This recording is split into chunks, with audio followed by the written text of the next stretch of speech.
Welcome to the Penny Bloom Podcast. Ain't another place that has got more bombast. Romp past your mom, dad's listening to Tomcats. Talking everything that make you sad. We don't want that. We're here to make you smile. Put your mind at ease. Peace, love, and bloom, and always praise Keanu Reeves. This what we about. This some weeding now. We'll talk until we can't no more, and then we peacing out. Alright, let's go.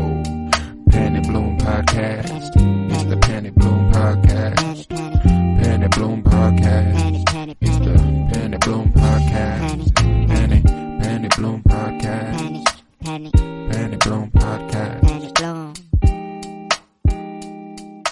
What is up, everybody? Welcome in to Rebellion's Bloom, our Star Wars umbrella show here on the Penny Bloom Podcast. It is I, Colton Robertson, and today I am joined by Joseph George. What's up, homie? Oh, what up, what up? Always a pleasure to be here. Oh, and it's always a pleasure to have you. I am also joined by the magnificent KBZ, Kyler Barnett. What's up, homie? Man, so glad to be back for some Mando. So glad. I'm so fucking glad to have you, man. I'm so fucking glad to be back talking about the Mandalorian. The fucking Mandalorian, baby. It's been too goddamn long. Last episode aired in 2020. Are you fucking kidding me? It's 2023 out here now. I know, man. I don't know. I don't know. Now, a lot of people upset about this 2-year situation, whatever, but now that I'm thinking, if I had to spend that whole time without Din and this was the first time I got him again, that would be a long-ass time, you know? Like, it was already a long time from Book of Boba Fett till now. So, right. I don't know. I guess I'm glad that we're back into it, and they wasted no time. That's the thing. They were like, let's go. They took a lot of gripes that people were having at previous seasons, and were like, let's shove it in your face and show you that we heard you, you know, a little bit. And I don't know, I think this season has just been set up very, very well. It was a very efficient premiere. I'd say that's the best thing I could say. It was very, very efficient.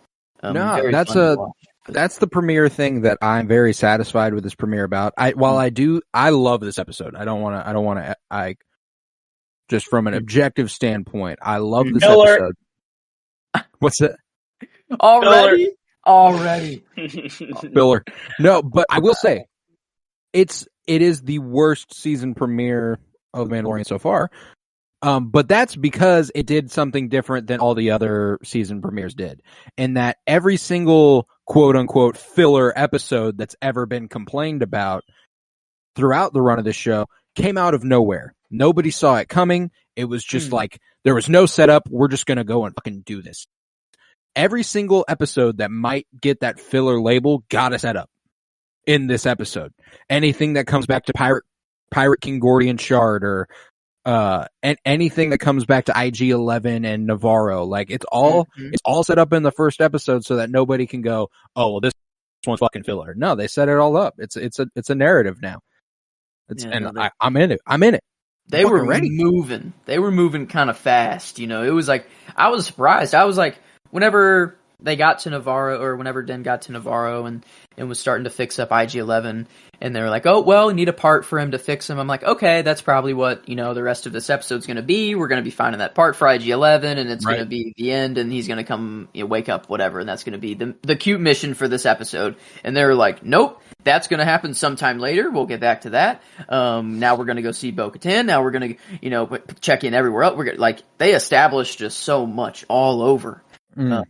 And I don't know if it was, I think it's partially they need to recap everyone on the events of season 2 and get you ready for season 3 and watching it again. And I don't know, I think their plans for season 3, I think they just had bigger plans than what the show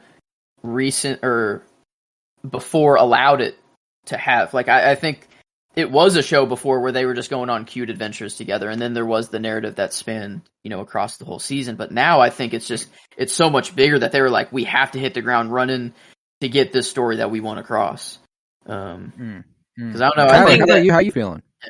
Mm-hmm. Well, one thing I was gonna say, just kind of like on the lines of like the premiere being a little more different than what we've typically seen in the Mandalorian premieres in the past, is that I feel like the presence of Mando in Book of Boba, you kind of got some of the big things that maybe like I don't want to say that like those should subset the premiere or anything like that, but like there were some bigger moments in those episodes with Mando that kind of felt like they kind of preclude the premiere in a way that I guess would maybe explain why they didn't feel like they need to. Like I know that that's not Mandalorian's show, and I know that that's not the premiere, but I mean, you look back at all the interaction you saw in those episodes of Book of Boba with Grogu and Luke and Ahsoka, and just so much stuff happening.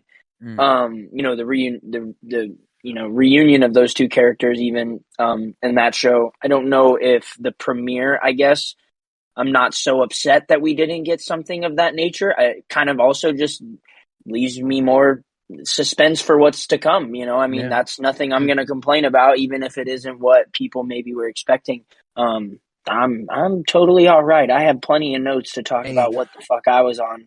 So Yo, I had the time of my life watching this shit, buddy. It was 2 a.m. I sat my ass right here in my bed, and I watched that shit, and I was smiling ear to ear the entire fucking time. I was so goddamn happy to have my mans and my baby back. I got my baby back. You know, like I got that shit on lock. I love my little dude Grogu, and I completely get gripes about why do the whole thing in another show and reunite them and it's an unearned payoff. Fuck that. I want my baby. I want the baby. Give me the baby. This is our you our have kid. something I want. I the want Star to Wars, see the baby. This you is know? our collective child. We're watching him grow up. We've seen his, you know, we're going to get every stage of the baby things that we want. You know, his first word. It's going to be a huge moment. Can't wait. We're going to see his first, I don't know, some bike riding equivalent. We've already got his first little flying lessons a little bit, you know, and He's going to hop on the speeder bike at some point. Oh man, I can't he's gonna take a droid for a ride. That's what it is. He's gonna just But hop on the back of a look droid at what we started the show with. A child being inducted into the cult. Like, that's what we started. We didn't start with Din and Grogu. Like, that's the thing. And they're adamant about it now. The centerpiece of the show, the focal point of the show is Din and Grogu. That's what they said in all their articles or all these press releases, whatever. It's why Cara Dune, is being sidelined. It's like, well, it doesn't really matter because the focus of the show is Din and Grogu. That's what we're supposed to focus on. Like, yeah, let's focus on that. But like special forces. The show starts with the cult and the armorer and a kid, an innocent kid who can't take his helmet off ever again now. Technically, he doesn't finish the vow. I believe he will take advantage of that. Because of the fact that the it did get interrupted. You're right. The giant fucking creature interrupted it. Him saving the armorer, though, I think is like him going in and doing that is his way of being like, I'm all in. Like, I think he wants to be. He thinks that it's not a cult to him. No, 100%. Din's not of the mind that there's anything wrong with the way they do things right now. And I think that I'm a little worried about the direction. I'm worried it's not going to go the direction where they end up vilifying. Like, I want them to bring Din to a point where he realizes this is wrong and there needs to be a different way to go about things. I'm worried that the way this story is going to go, my prediction for the season is like he goes to the mines of Mandalore. He proves that he's cleansed himself. He goes back to those Mandalorians, rebaptizes himself in that image, and then he leads that faction of Mandalorians against Bo-Katan's faction of Mandalorians, which we'll get to that and how that might end up coming back around. But I think that's the basis for our Civil War type beat going on in this season. Which they'll have to pull it off really well, because that's not ideal for me as far as the way Din handles the religious trauma he's endured via the armorer. I think it's still early though. I don't know. Maybe I think he's in the ways of the cult right now. Just because like he just completed his mission, he just got Grogu back. Like everything is kind of happening fast, and he's been living this way his whole life. It's not just going to be like a snap decision that he's like, oh, or it's going to be a moment that we see whenever he starts to change his mind. And I really hope we do get that this season.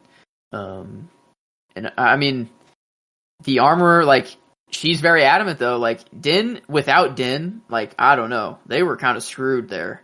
Din comes in, saves the day, and she's still kind of like, you're still not a Mandalorian. I don't give a fuck that you just saved us. Like, whatever. Like, you still removed your helmet. Like, I don't know.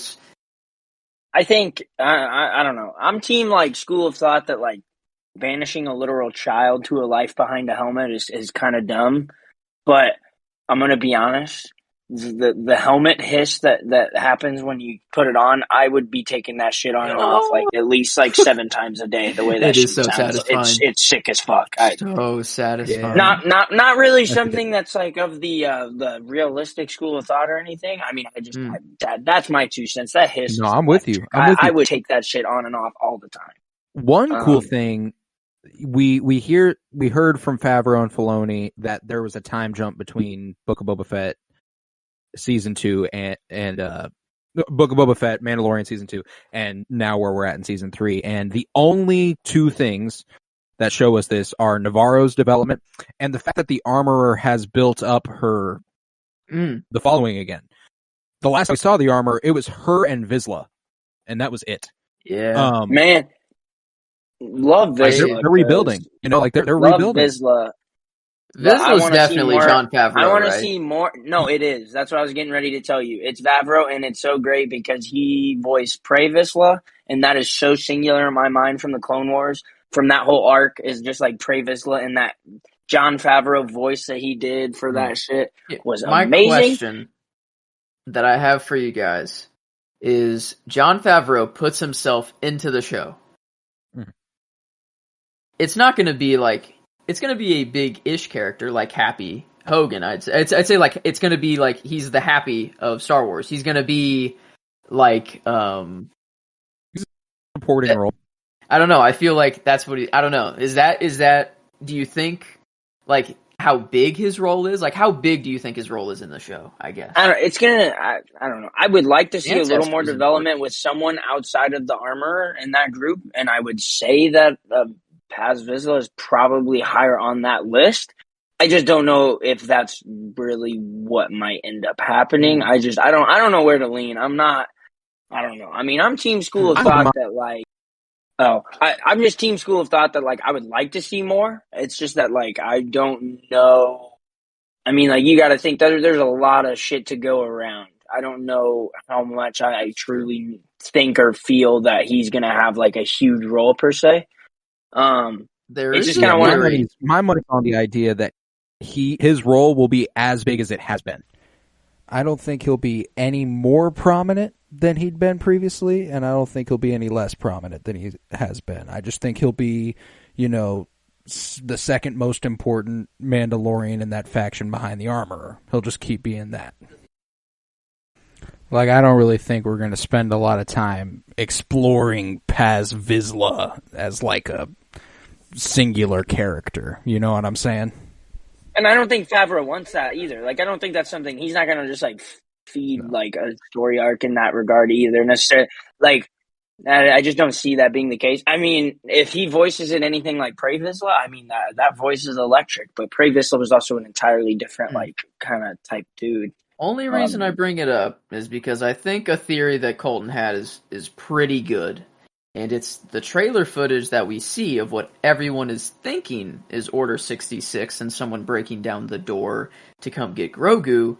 But if you look at those clips side by side of Grogu's Order 66 that we have confirmed in Book of Boba Fett, like that vision that he sees, the rooms in the trailer and that, they do not match like at all. And that room looks way more High Republic era. It looks like Colton thought that it could be the Mandalorians attack on the Jedi Temple. That it's not Order 66. It is the Mandalorians sieging the Jedi Temple, because that's been confirmed to happen in the Mandalorians, history and everything. They attacked. I don't know if it was it Tar Vizsla specifically? No, he was a Jedi and had the Darksaber. It was like the person right below him that attacked the Jedi Temple, right? There was Tar Vizsla and Taz Vizsla? Is that? Oh, I don't know if I'm remembering it right now.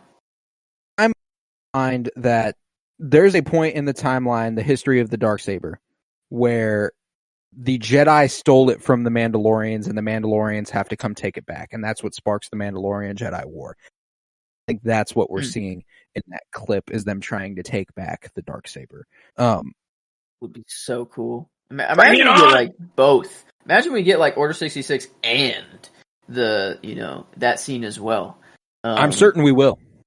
I mean, they're putting so much Rebels and Clone Wars stuff in this show. Like the hyperspace, like traveling in, what are those? The whales? I call them whales, but they're not whales. Yeah, whenever I saw them, I'm just like, oh my god! I just like started tearing. Like it was just like I just had happy tears, because I'm just so happy that these are just now like in live action. And I wonder if like could Din, because Din was taking a nap like during this. He was kind of like nodding off. Do you think Din could see them if he looked? Or like, do you think it was only Grogu like sensing them like through the Force, and we were seeing like kind of his like sense, like sort of thing? Do you think only Grogu could see them, or that Din could as well? I'm of the mind that Din probably could have seen them, but I think it was just kind of an opportunity to show Grogu's affinity for just the living Force. Like, because it's interesting to have him sleep there. Because I don't know, he was very like, his helmet was down and his arms were kind of crossed. Yeah, it is an interesting decision to make him asleep there. And maybe it's just to show that like hyperspace it's boring to him now. He does it all the time. It's nothing to him, but to Grogu, it's like a new wonder of the world, basically. Yeah, because I mean, like he'd flown around in hyperspace, but it was in the Razor Crest, not empty dome. Yeah, not like literally exposed. Yeah, like he's like, that'd be the coolest way to do it. Man, that'd be like 100%. I don't know. Is it like a little elevator? What do you think he goes down to enter? Like, he goes like down and then into the cabin somehow, Like, I wonder if it's like a little elevator or like a little ladder, because I want to, like, I imagine him either climbing down a little mini ladder or just kind of like going down this little just elevator. I don't know.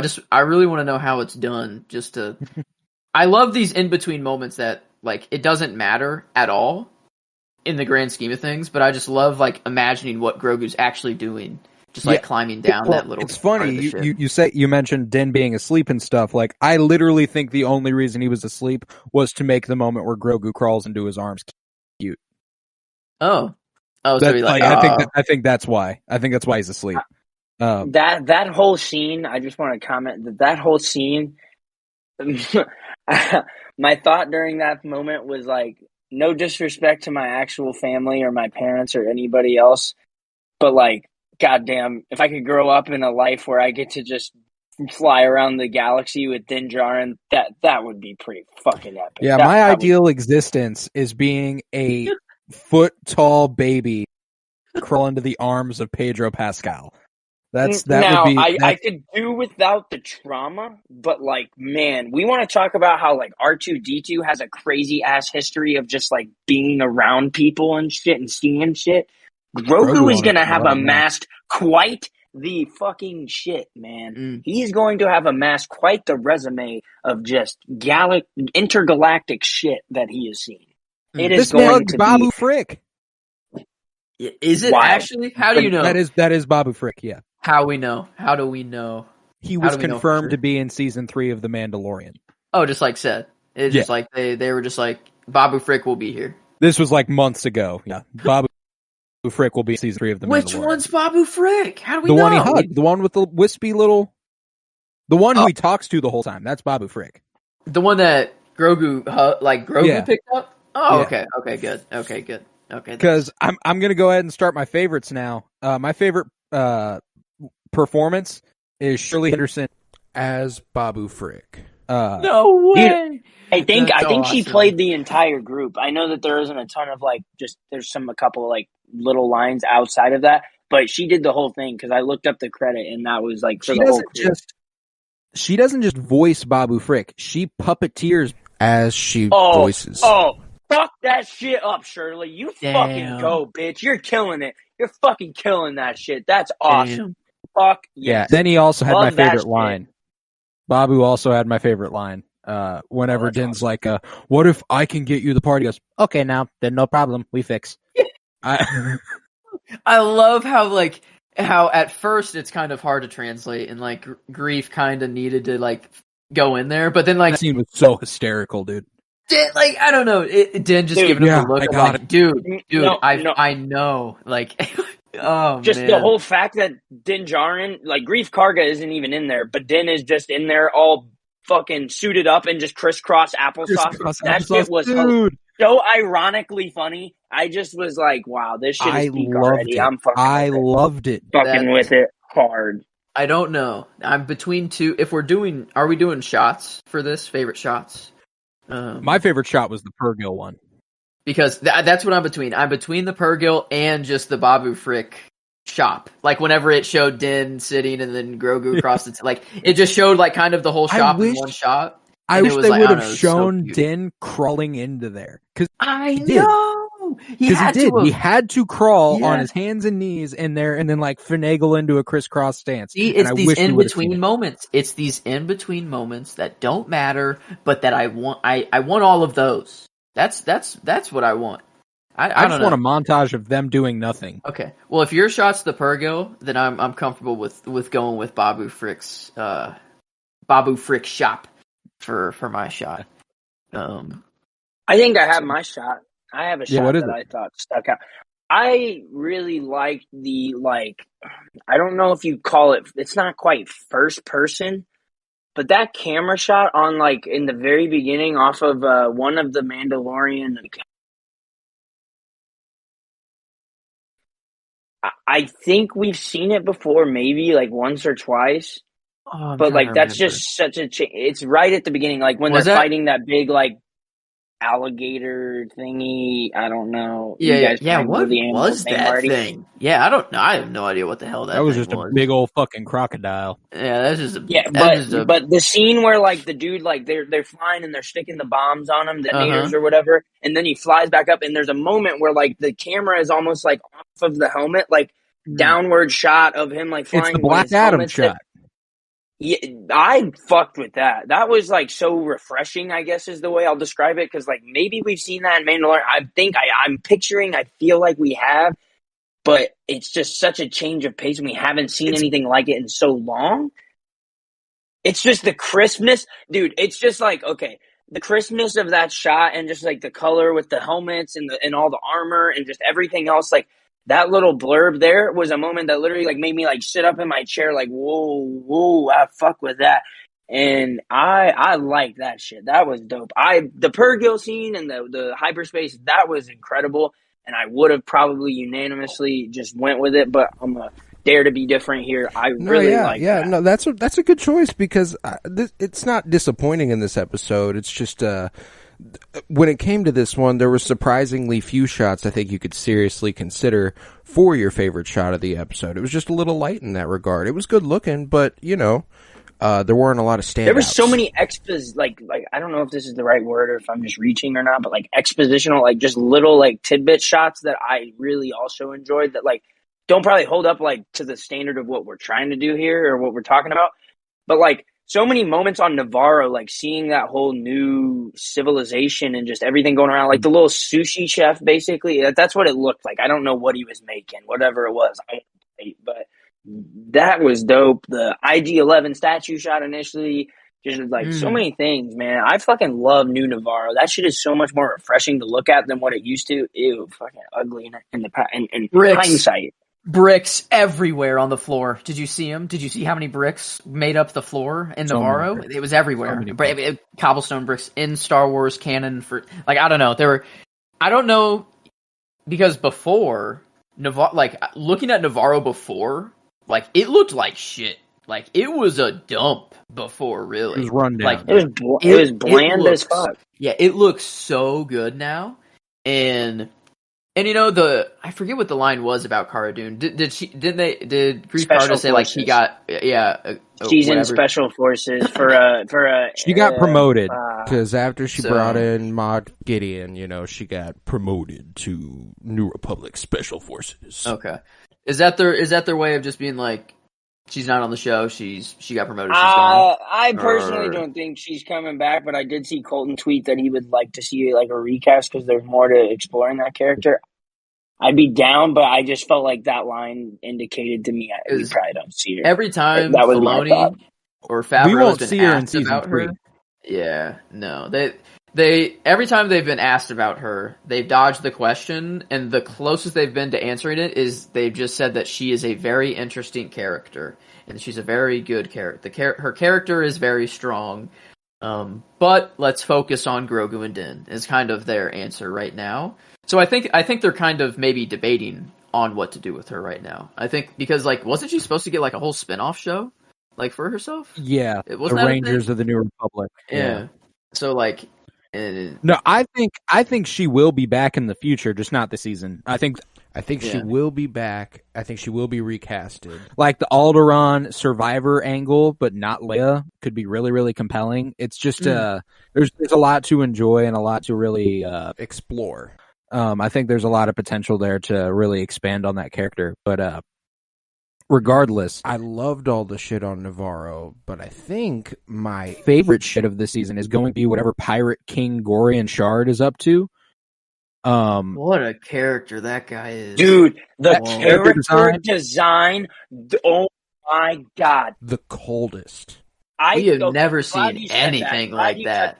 You guys literally just basically verbatim spit out my note on that whole note because that shit was awesome. I think my words exactly were Gorian Shard might have one of the sickest character designs I've ever seen in Star Wars. I don't know if I've ever seen anything up to this kind of like standard. Like, and he's also known as the Pirate King. That's so fucking cool.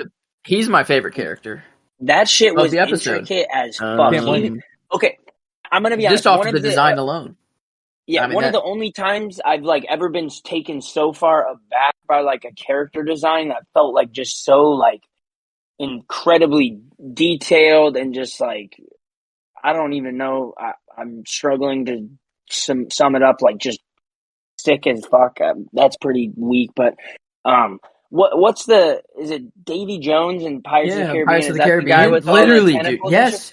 Right. That seemed like up to that type of standard of like, holy shit, this is the most intricate and like crazy design for a character I have ever seen. I was going like my head was Swamp Thing. That motherfucker looked like Swamp Thing from the DC universe to a fucking T. Plus, if Swamp Thing and that Davy Jones Pirates of the Caribbean, if they had a baby, boom, Pirate King.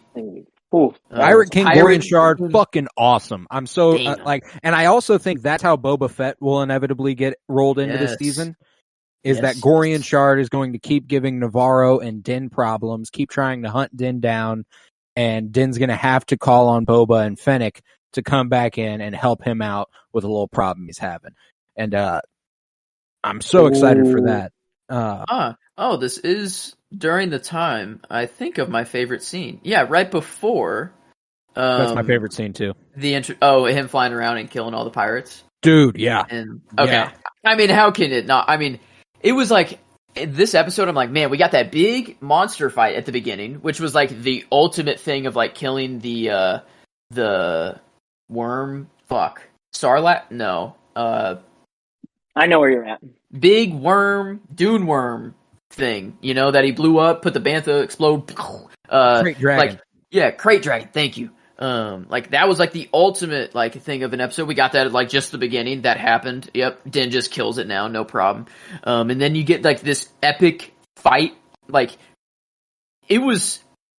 He knows how to fly this ship. Like I appreciate that there was a gap of time. And that we're not seeing him still get used to the ship and stuff like that. Like, no, like, I'm glad that there was the stuff in Book of Boba Fett. Like, he's used to it and he knows how to use the ship. whenever he was jumping around and sticking on asteroids and then would explode them and then jump to the next one and stick to it, like the fact that he was going like stealth mode in there and they were all like, oh God, where is he? Where is he? I fucking loved it. oh, dude. And then to just be like, like he's teaching Grogu, you know, he's giving him his little flight lessons. Never This is trust this a gauge, pirate. this is whatever. But yeah, that's the ultimate lesson. Never trust a pirate, kid. Punch it. Boom! There's my favorite line of the episode. Is it kid? Or what? It's, I don't know. What is he? I gotta get the exact line, but, Dude, I just said, like, I find it so funny that I'm right here. Din is not only not really even stressed in this scenario, but not only that, but Grogu is literally just laughing as Din is just 1v5ing these shitters, just absolutely murking their shit. It's just awesome. That's just hilarious.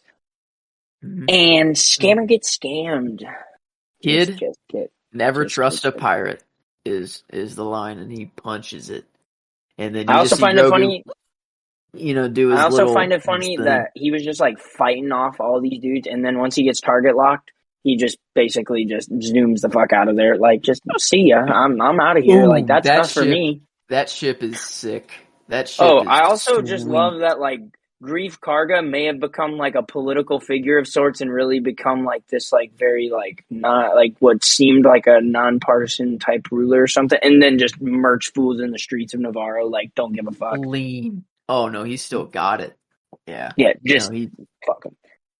dude. No, I love how Din's kind of standing there in the background too. You know, is there a problem here? And he's like, I don't know. Is there a problem? He said, you know, and it's like Din's there for backup, and then at first Karga doesn't need it. Like, he doesn't need the backup at first, and then eventually when it's, you know, everyone's got to die, Din steps in. They get the job done cleanly. And I don't know. I could have sworn that this main pirate guy, Vale, that was kind of the leader of the henchmen. I could have sworn for some reason that it was Christian Bale.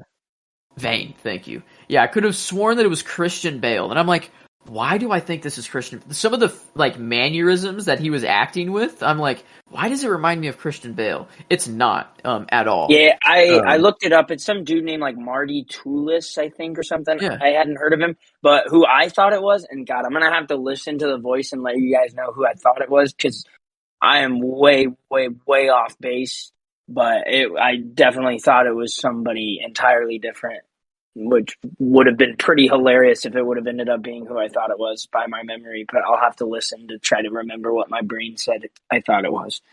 Because it's somebody, like, that's laughably, like, not it now in hindsight. But, like, when I first heard it, I was like, is that guy? Oh, man. So many good things happened in this episode, dude. Just some great... I just love the grandeur of Grief Karga, like, especially now in, like, this political role, like, the grandeur of his, like, just... droids behind him holding up his cape. He has 2 droids holding up his cape everywhere he goes. Hey, it's all about the image, dog. That It's all is about the baller. I mean, that's baller. That man's got the fucking drip these days. Karga's on his bullshit. Nah, and you know, I love what they've done with Karga this season, and I love that man keeps elevating himself. He keeps raising his rank, you know. Nobody's doing that. He's deciding he's High Magistrate. Like, that's him. I love it. He can. Makes a lot of sense. Hey, he can. Can't say that it He's doesn't fit. He's the High Magistrate. You know, I just loved the total, like, 180-degree twist of, like, IG-11 numerous times throughout this episode. Like, as soon as I saw the statue, I think I was thinking to myself, like, oh, my God, they finally gave IG-11 his flowers. Like, give my boy his honor. And then, out of nowhere, all of a sudden, we get zombie IG-11 trying to murk Grogu still, and then gets his head fucking crushed by a statue of Grief Karga. Just, That's like, using your head. I was like, oh, holy shit, what's happening? This is taking a turn for the worst. Who's going to be the marshal that fills in for Navarro? I don't know. Grief Karga's looking for a marshal. It's not Din. Din turned him down, you know? He said, I can't do it right now. On a mission. Sorry. I don't know. Is this where Boba steps in? Or is this too... Nah, I think that's pretty beneath Boba for me. Not permanently. Not, like, permanently. But, like, you know, kind of, like, for right now. Like, I don't... Like, I see like maybe a deal being strucketh of I don't know. I just really want the theory of him bringing water back to Tatooine, and that Navarro is flourishing now, that they could possibly help Tatooine become like this in a way. And then that's the deal he makes with them, and to give them protect, and he goes out and just kills this pirate guy, like straight up. He's like, I'm Boba Fett. I can do this. It's no problem. But I don't know. See, I like that, but I also, I think that would be a cool direction, but I think it's a good opportunity to interest to some new badass. I think it's a good opportunity to give us a new cool character. No, Cobb? just new person. He's running. He's running Tatooine. Yeah, maybe it is just better if it's just new, just someone new. Yeah, there was one line from this show that kind of made me take a moment, because Greef Karga says he's describing what Navarro is going to be, or something along those lines, like the first independent trade anchor, or first truly independent trade anchor. Mm-hmm. And I just kind of thought, yeah, that's just not going to age well, is it? I just got a bad feeling about this not really working out the way that he says it is. I don't know what it is, but something tells me something bad's going to happen. Huh. I don't know. I don't have that feeling. I hope not. I hope not. I don't have that feeling yet. I don't frequently see things like that work out. I guess well in Star Wars. Maybe this is the bait and the switch they've been developing for the last, I don't know, 30, 40 years of Star Wars content. But I just feel like statements like that aren't typically actually cashed in a good way most of the time. Yeah, I think that's kind of how the Pirate King Gorian Shard storyline is going to get folded back in, is that he's going to be giving Greef Karga major shit. The pirates, everything that he used to be a part of is going to come back to bite him in the ass. It's kind of a major storyline in all these sorts of crime characters who have redeemed, quote unquote, themselves, where, it's not just simple to escape that life. It's not easy to go legit. So I think that's going to catch up with him here pretty soon.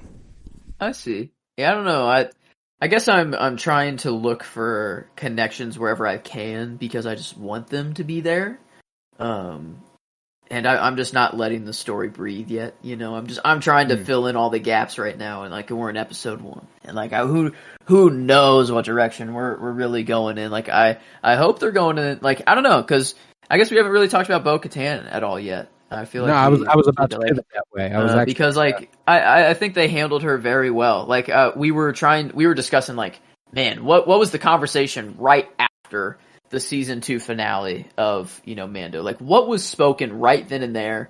What could have happened?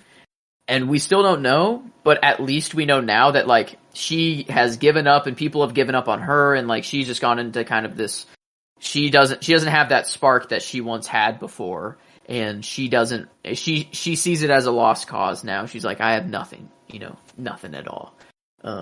Which makes, I think, total sense. She didn't have the Darksaber. That's what she wanted. That was her whole goal, and she failed. And her followers, they're not there. I don't know. It's interesting that, I don't know if that means that they just became mercenaries too, or if they're just not in the throne room with her at the time. I don't know, but. No, yeah, Casca Reeves and them specifically. Yeah, I take it that they went where her fleet went. They became mercenaries, and that's just kind of how it is. I also don't know, because the marketing is Din versus Bo-Katan hard. That's what it seems like. So I want to know how truthful she's being when she's they all left, they're all gone. Nope, there's nothing left. He's because he shows up and he's like, I want to join you. That's the first thing he says. I can't. I think she's like, you can't. Yeah, there's nothing to join, or there's nothing left to join. I think is yeah. And he's like, it is Din Djarin. I've come here to join you. Yeah, I don't know. There's only one thing she has left. She says, you wave that saber around and they'll do what you want. Only way she can get what she had back is if she has the saber. She's going to gun for that. What do you think the state of Mandalore really is? Because the Armorer says off that crystal thing, she's like, oh, well, this proves that the entire surface of Mandalore has been crystallized or whatever. What does that mean? Does that mean like, I don't even know what the hell that means. At least I really think that instead of just bombs, I really think that this was like Sabine Wren's Beskar destroyer weapon, steroided out, put on the kind of like in the Bad Batch episode, that I guess we'll get to later, like the weapon they used against the Krayt Dragon, or not Krayt Dragon, the Zillo Beast. Yeah, Zillo Beast, kind of that, but just the Beskar version, maybe just on the end of the ship. They go to the dome and they fry everyone that's wearing Beskar inside, which is everyone pretty much. And that's how we get all the ashes and the Mandalorian armor that we see in like the trailer and stuff like that.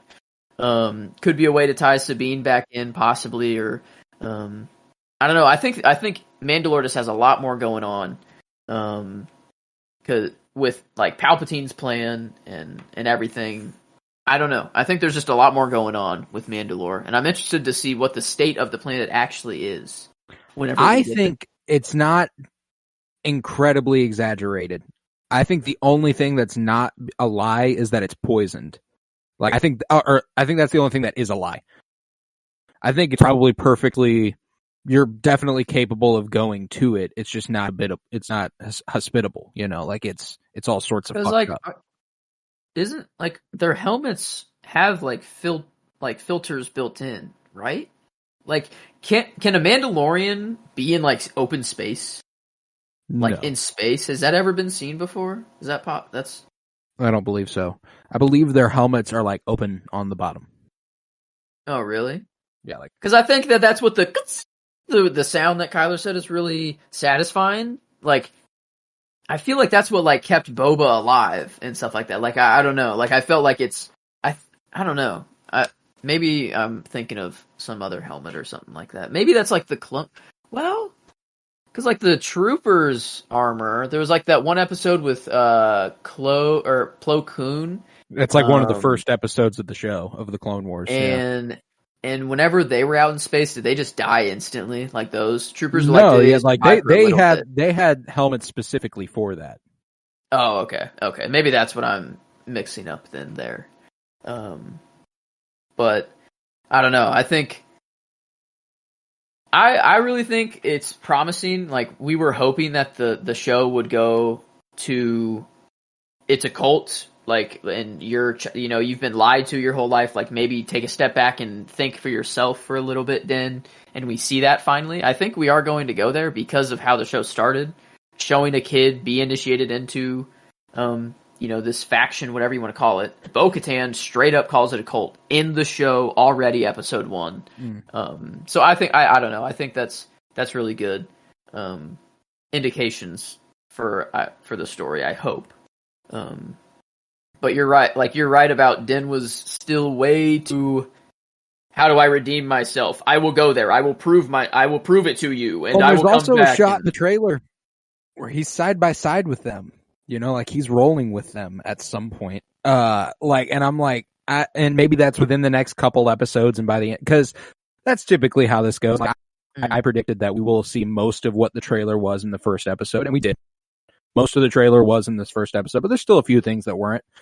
And I would expect that those few things come in the next 2 episodes 2 or 3. So, like, there's definitely still potential for Din to realize, like, we end this episode, we're going to Sundari next week.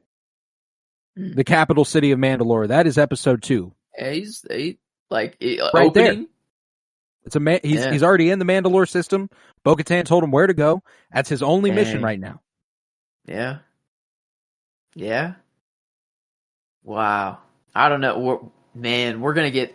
What the heck is on Mandalore? Like, what the fuck? I don't know. I really think my craziest theory is that the waters, the living waters, is a lie to get you to like actually die. Like it is known that you will die on this journey, and if you take your helmet off, it's a way for them to say that you can be redeemed, but it's like just a way to be like, no, like you will die. And maybe Din knows this too, but I don't know.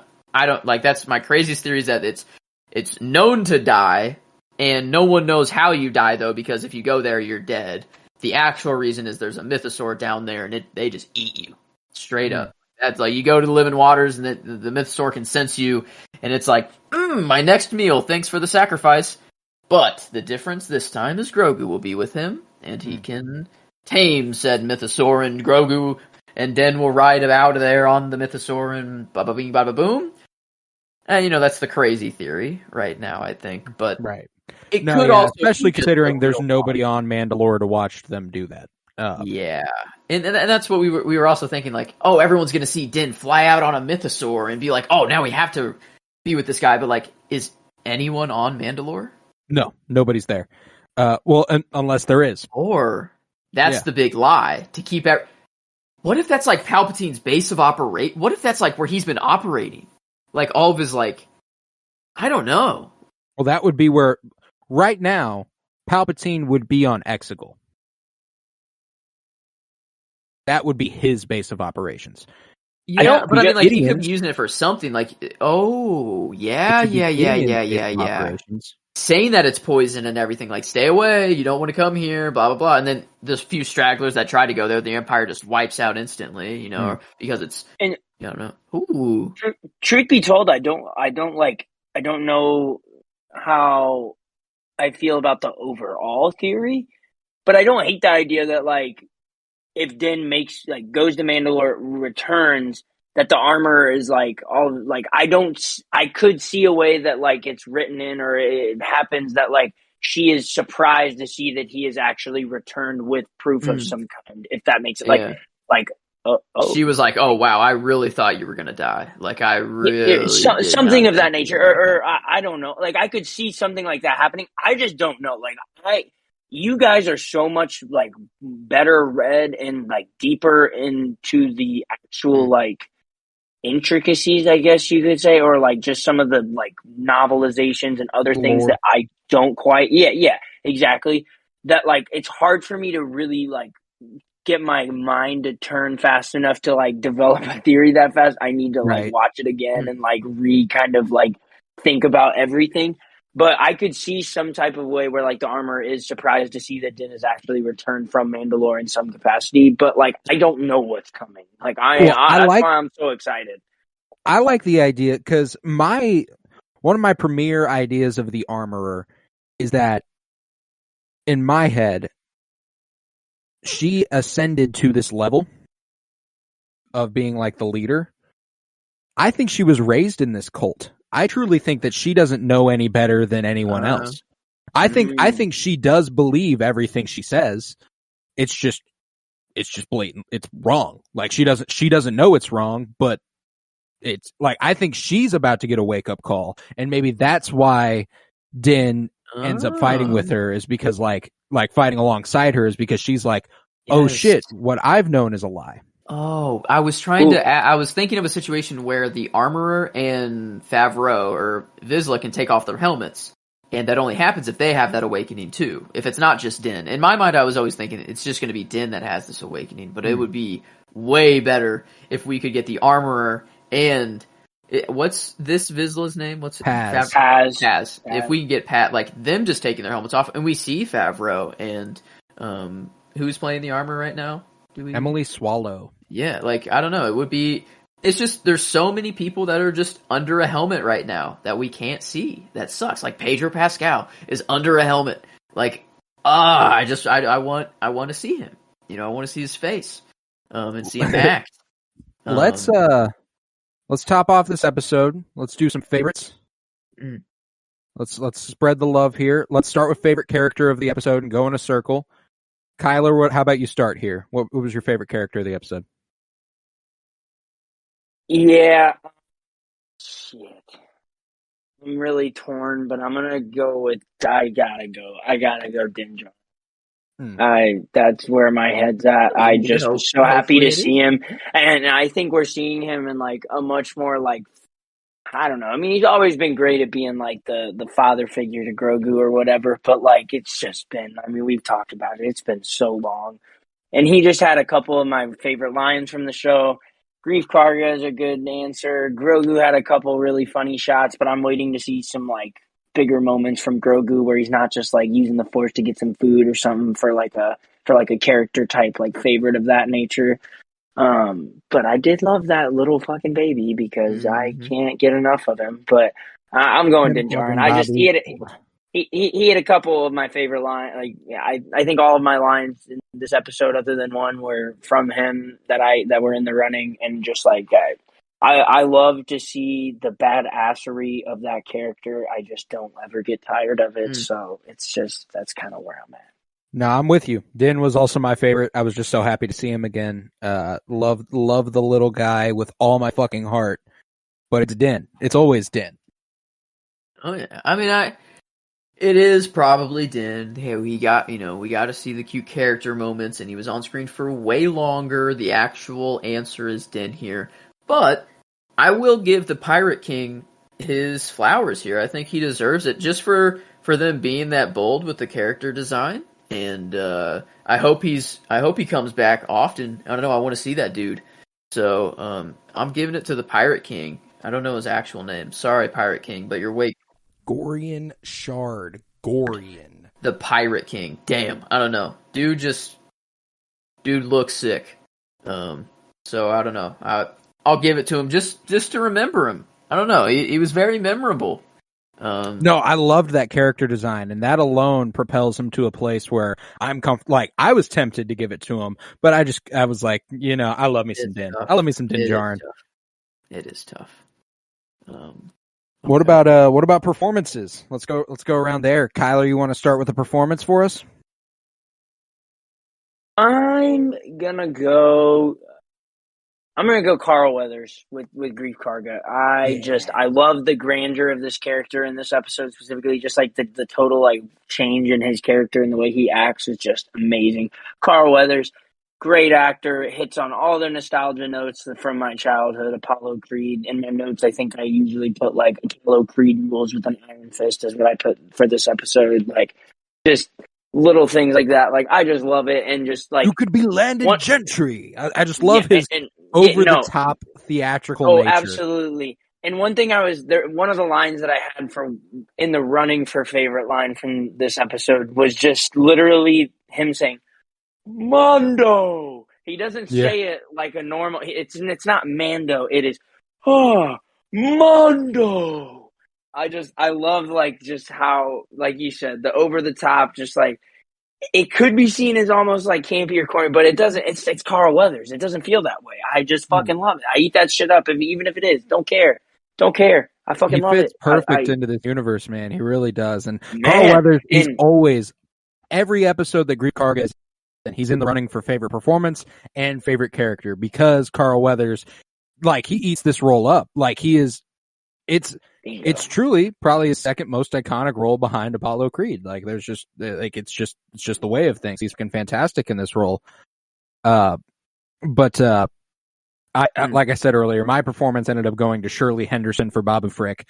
Not just for the voice, but because she puppets while she does the voice. Like, she moves him and does all that stuff, which I think is incredibly talented.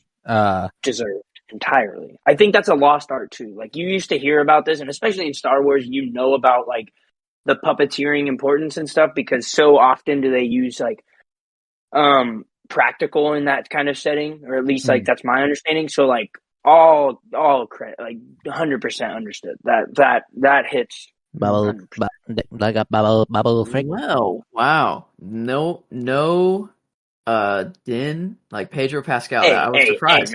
Hey man. He's gonna get his flowers throughout this season. I ain't worried about the first episode. I ain't worried about it. But I'm going with Katie Sackhoff as Bo-Katan. Ooh, she's so good. Yeah. She actually had to display some emotion. She was depressed. She was very lost. She didn't know what to do with herself. She, and I don't know. That's exactly why I didn't go with Pedro Pascal in this one, is because he didn't have to do a lot. He was very, very singular, very, very, like, he had one mood the entire episode. He's laid back, he's calm the entire time. The most out there he gets is when he yells Karga or Grief and tosses Grogu at him. Yeah. Can we talk about that? Just chucking baby. Din kind of fucking up. Like, dude, you're this badass Mandalorian. You can't even kill this half IG-11. Like, I don't know. Like, and to protect Grogu at that. Like, dude was kind of just nonchalantly. I don't know. We have been given plenty of substance to know that IG-11 is a bit of a fucking tank. So I ain't really. I know, but Din is I ain't also really Din. knocking my guy for that. I would like to remind you that in the first episode of this show, IG-11 got tanked by the repeated blaster and lived. Fair. And it's probably the added thing where we're like, oh, I don't want to kill you. Like, I kind of want to preserve as much as you as possible. It's you're the only droid I've ever liked. Why the fuck are you doing this? There's a lot going on there. But no, that's a great choice for performance. We already did Shot. I know we did Shot earlier. And seeing me and Joe both had Din and Grogu getting ambushed by the pirates. Kyler, what about you for a favorite scene?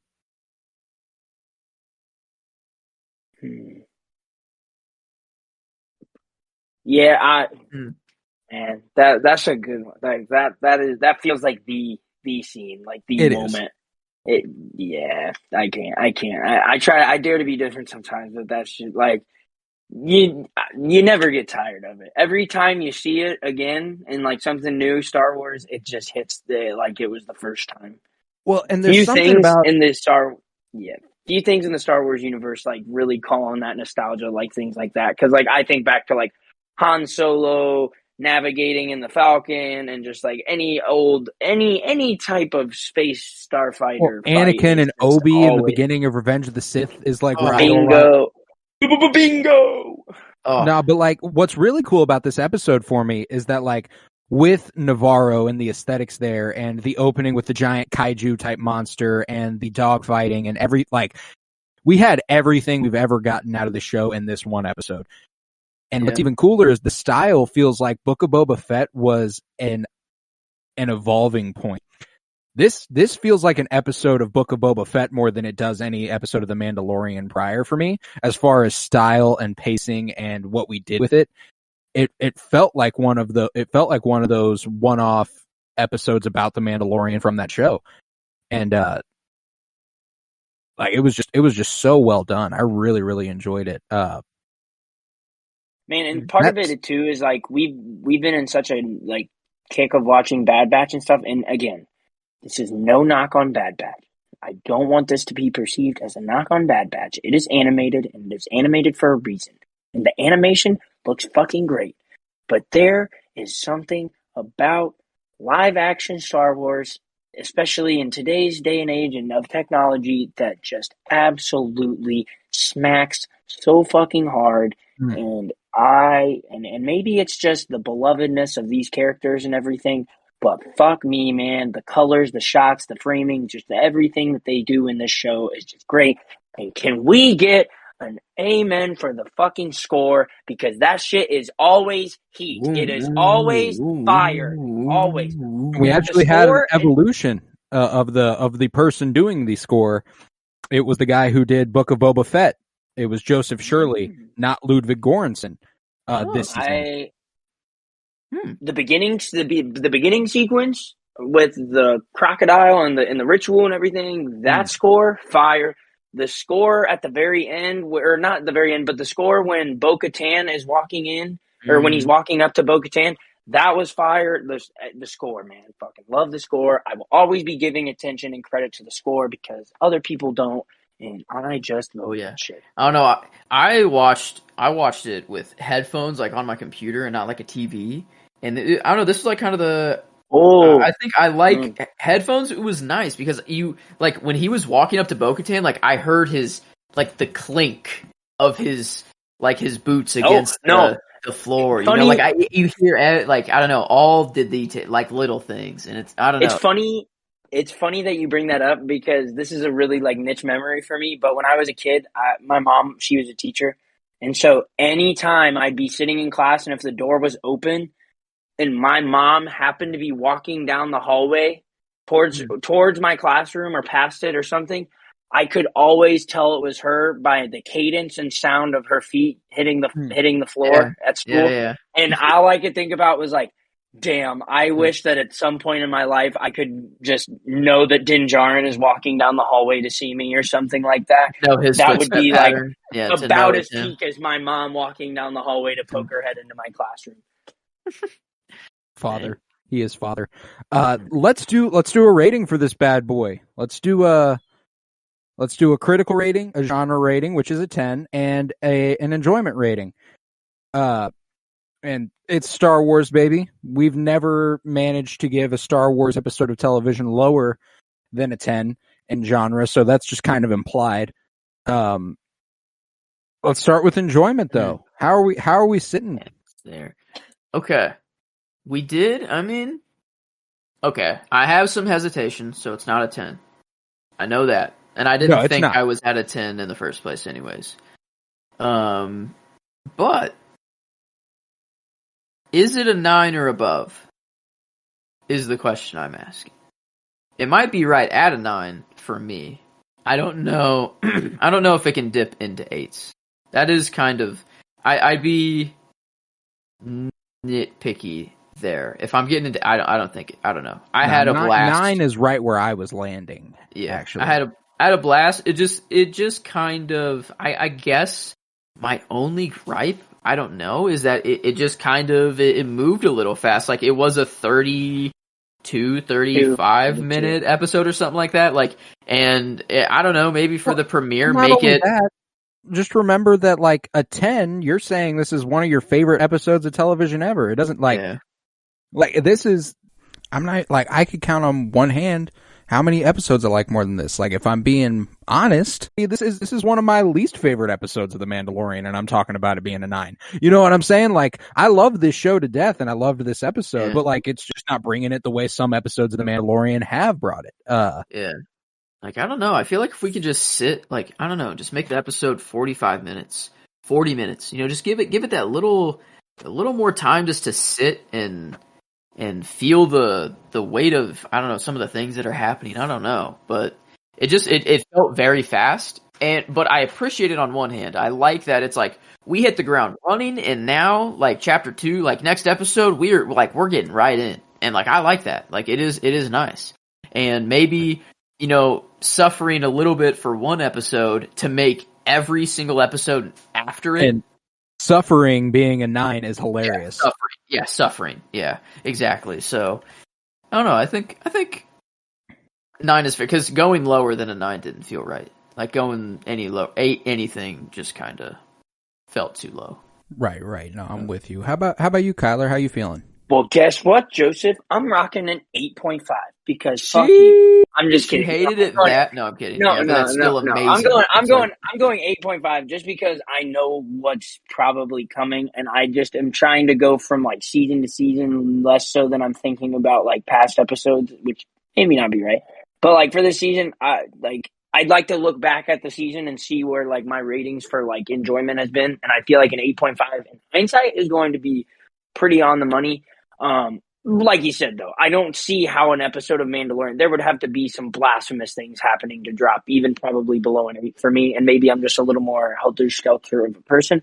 But 8.5. I mean, I think that's more than fair. I don't feel like I'm sliding it. I think I loved it. Don't misconstrue any of that. Don't misconstrue 1.5 points for me not loving or enjoying it. It was fucking great. I just am going to kind of approach it from a season-long standpoint. Like, 8.5 for this episode is probably going to feel right on the nose at the end of it for me. Fucking loved it. Didn't have a ton of gripes. It's early. They had us in the first half. I ain't going to lie. Like, it's where we're at. No, I'm 100% with you, because there was only one thing I disagreed with Joe on when he was giving it. 9 was my ceiling. Like, I ended up landing at about a 9 because I love Star Wars, and I'm just going to give it the bump. But 9 was my ceiling. I was going in that range, 8.5 to 9, mostly because I just know what I've loved from the show before, and this did a lot of really good stuff, but it didn't do everything I ever wanted or anything. It still got me to cry, you know, like happy Star Wars tears.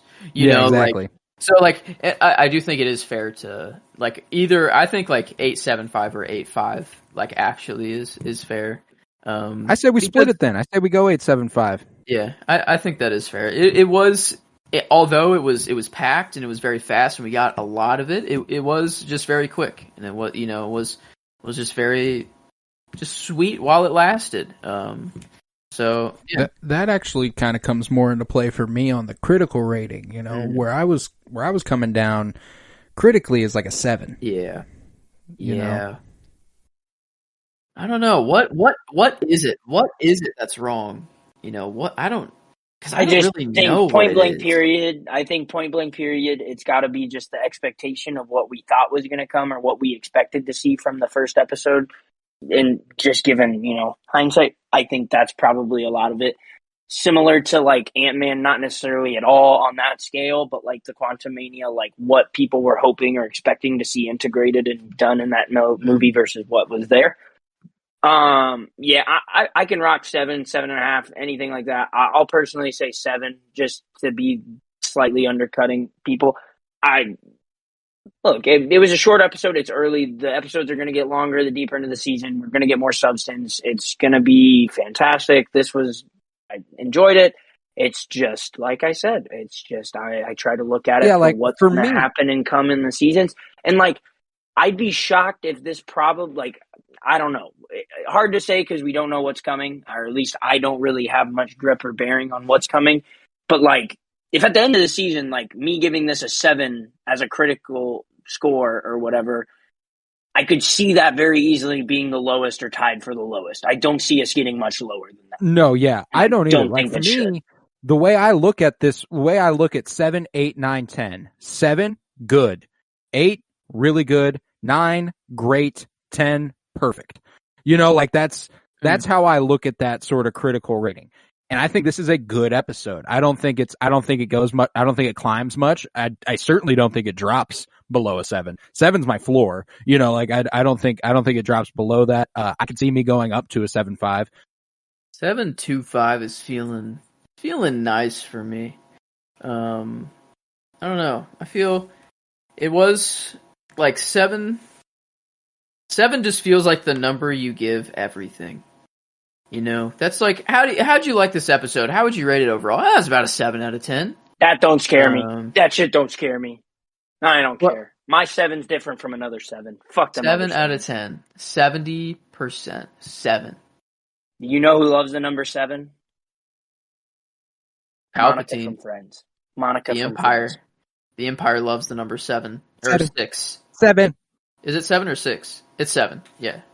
Was the prison 7 floors? 7? Yeah, it was 7 sides and all that. Yeah. 7. Yeah. Oh yeah. The Empire. The 7 levels. Yeah. Okay. But I don't know. I guess if you give it a 7.25, it's an 86, 87%. You give it a 7, it's an 85, 86%. So I mean, that's about the range I was rocking anyway. I feel good about that. So I don't know. I think maybe we do just give it the 7. I think it is fair.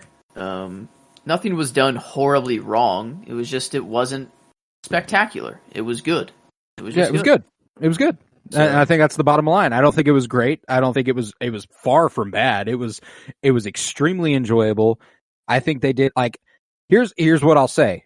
I think that what this show did with the material it had in this first episode, it did about as good as it could have with the pacing it tried to get us there with. You know what I'm saying? Like, I think the pacing does end up hurting it a little bit. And in a even 10 or 12 episode season, as opposed to 8, you could probably spread the events of this out over 2 episodes. And it would have allowed scenes to breathe. It would have allowed the actors to perform a little bit more. Could have really actually just spent the time looking for IG-11's memory unit. Like, actually just go on that mission. And then the next episode, you go to Bo-Katan's castle right away with IG-11. You ask where to go on Mandalore. You go to Mandalore. Like, I don't know. Like, I feel like that. I don't know. But no, my other thing is that this one was written or directed by Rick Famuyiwa, who has done incredible work on this show. He's also going to direct the last 2 episodes of the season in this one. He's going to direct 7 and 8 also. But Rick Famuyiwa has also directed season 2, episode 7, The Believer, which is the one where Din shows his face to the Imperials for the first time. He also directed season 1, episode 2, the The Egg, Suka. He also directed season 1, episode 6, The Prisoner. If I'm being 100% real, this is his weakest episode so far. And it's just because it had so much heavy lifting to do. I think that it had a lot to do. It did a lot to get it done, but it did about as well as it could. It would have had to have been split up over the course of 2 episodes to go any higher than a 7 for me. Yeah. Okay. I guess I have a long-term prediction that after Pedro Pascal saying that he sees himself playing Mando for the rest of his life, I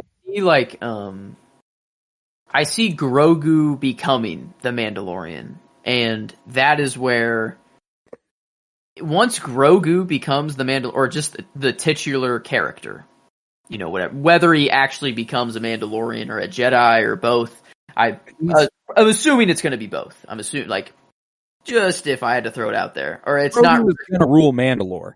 He's going to be old as fuck. He's going to live for long as hell. He's going to start the new Jedi. The future is Grogu.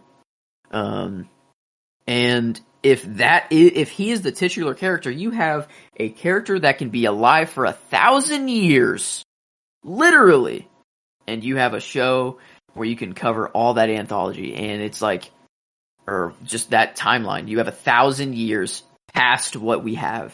No, I feel like Endgame, Grogu is ruling Mandalore with the Darksaber in hand as a Mandalorian Jedi. Yeah, I think because who was Tar Vizsla is the first, but then there's who was the.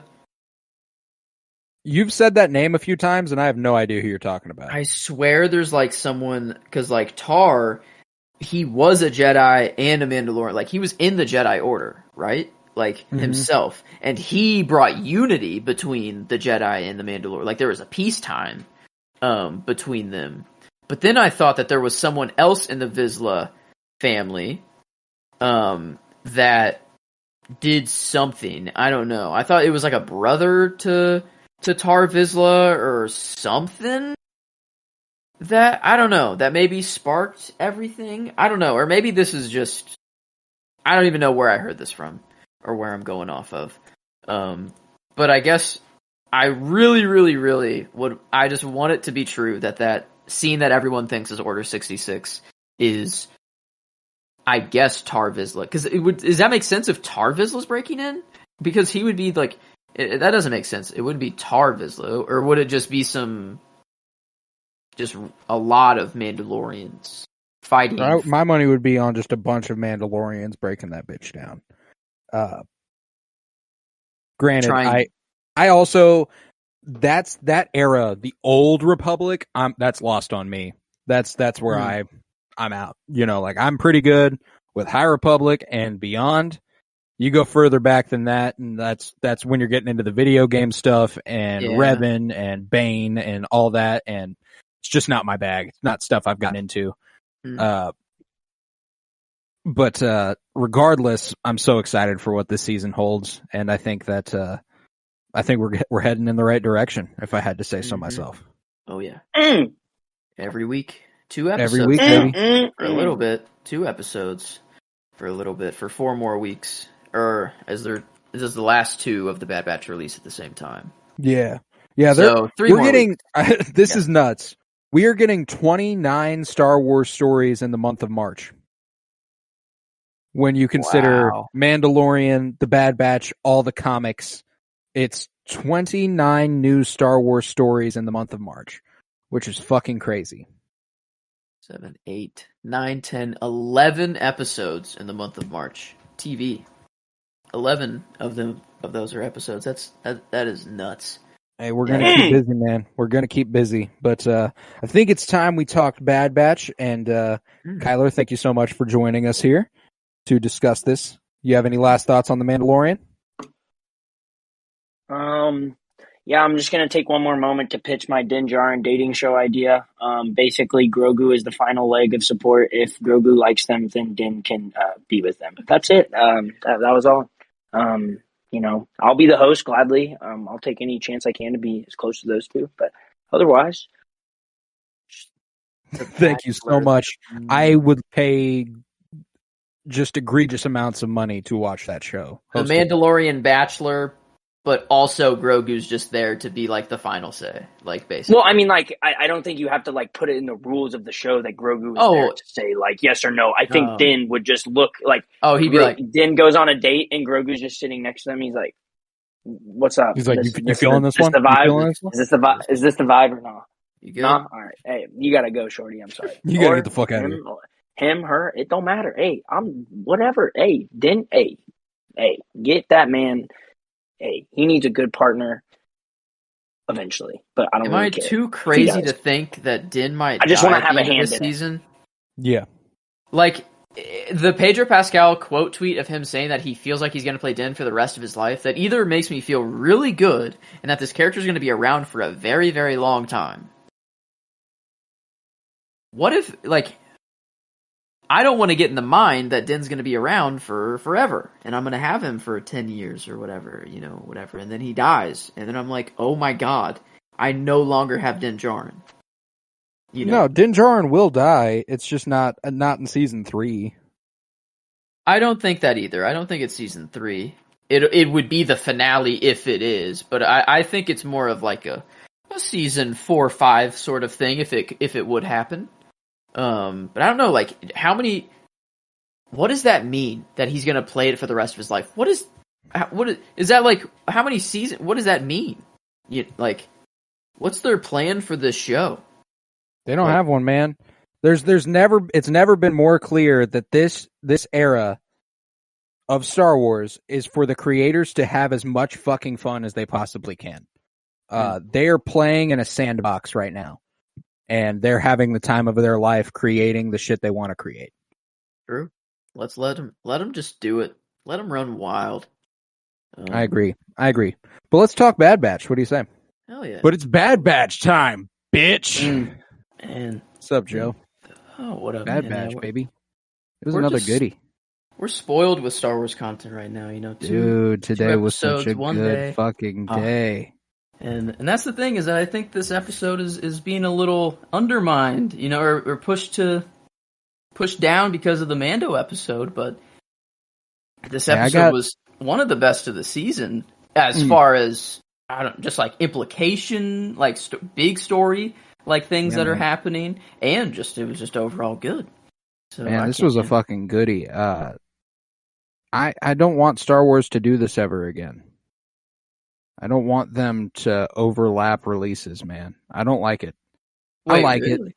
Yeah, I like getting two new Star Wars things, but I want everything to get its chance to shine. Like you said, the Bad Batch is getting kind of undermined because the Mandalorian season 3 premiere, which is to be expected.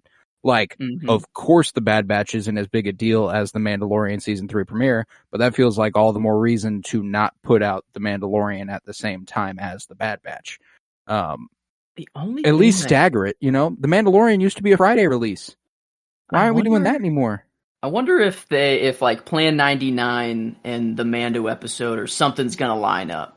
Where like we'll get the Grogu flashback and then I don't know, like maybe at the same time or something. Like when this episode kicked off and we got Dr. Hemlock, who we didn't know was Dr. Hemlock. They were hiding his face. Like, which was a weird choice to expressly like not show his face for a while. Yeah. I was like trying to do the math in my head on timeline. Like I thought this might be Dr. Pershing. To make the Mandalorian connection. I see. Like that would be why they dropped it on the same day. Like, oh, and here's a really cool. But like, Dr. Pershing would probably be like maybe not even born or a small child at this point. So I was like, no. But Dr. Hemlock that's a menacing figure. Man, and I remember he was like coming on screen. And I hear the music, and I texted you. It was like, I remember, like, right when I started, I texted you. I'm like, oh, dude, it sounds so Westworld. It's Paint in Black. It's like the Westworld theme. It's like the first thing I noticed. And then I hear Dr. Hemlock's voice, and I'm like, okay. I didn't know who it was, but I'm like, this is familiar. by the end of, the episode, if we're just sticking with his storyline, and then like that end song when it's like really picking up and everything, I'm like, okay, this is too similar, like something's going on. And then I find out he's played by Jimmy Simpson, who plays William, young William in Westworld. And I don't know. I don't know if, am I stretching too far to say that this sound was inspired a little bit by Westworld? Because like that was like kind of that was the moment that song, Paint in Black, was used whenever, like, the big, Ford's Goodbye and everything. And like, the big heist that always happened. Yeah, that's what I remembered it for. And it was always like kind of, that's right. Was it only the heists? Was William That's what I remembered it for. I don't know song? if it could have been more than that. But regardless, no, it had a very, like, it sounded like a slowed down version of the Paint It Black theme by Ramin Djawadi. It had like a it's very slow sort of hum vibes there. I really dug it. And it's interesting because Dr. Hemlock, while he was a really cool new introduction and a menacing new introduction, my favorite character of the episode actually goes opposite of him in Nala Se. Man, to start off the episode too, we're not with the Batch, we're with Nala Se and Dr. Hemlock here, and it's like, I don't know, the tension's building, and I'm like, oh man, this is, I think we were like talking about Nala Se before. We were like an aunt to Omega, who could that be? And we were like, well, Nala Se. Yeah, I remember. Yeah. And what did that come up? The aunt. Pabu. Pabu. Oh, yeah. Oh no. Because apparently there was this the storyline that's inspired, or maybe that's inspiring Nala Se's storyline. There was a plant or something that was mentioned. I forgot what it was, but it's like it alludes to a story of a prisoner who eventually commits suicide because they don't want to give information away, or whatever. And I don't see Nala Se. I see exactly this happening to Nala Se. And it's just if they capture Omega or not. If they do, Nala Se is probably going to do whatever they ask for a little bit, and then they'll kill her, which is going to be even worse. But like the sad reality is that I hope that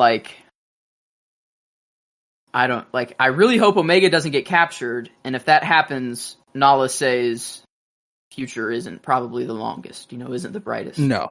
Which is sad, no. So. I don't and that's also another thing is that, like, while I loved this continuation of Nala Se's story because, like the last time we saw her, this is the first time we're seeing her in season 2, was the arrival on Mount Tantus, where it's kind of up in the air. Like, oh, now she's going to help them do. I love that they made the choice to go. She refused to do it, and her will is so imposing that she won't give in. Like nobody, and that's why I went with her for this episode, because it was just like, damn dog, there weren't a lot of like really cool Kaminoans. Holiday is a really cool Kaminoan, yeah, because the other Kaminoan in this episode is just Prime Minister Lamsu sells her out that fast, man. Like that instantly was like, oh yep, Omega, that's the key. And it's like, oh my god, dude, you could I don't know, made up something. Dude just doesn't give a fuck. But what they're working on, what Palpatine's plan is, with the Zillo Beast and being a Clone Wars enjoyer, really enhances this episode. And that's one of the more memorable episodes of the Clone Wars, when the Zillo Beast attacks Coruscant, and straight up, it's got some sort of connection to the Force because it tries to attack Palpatine in.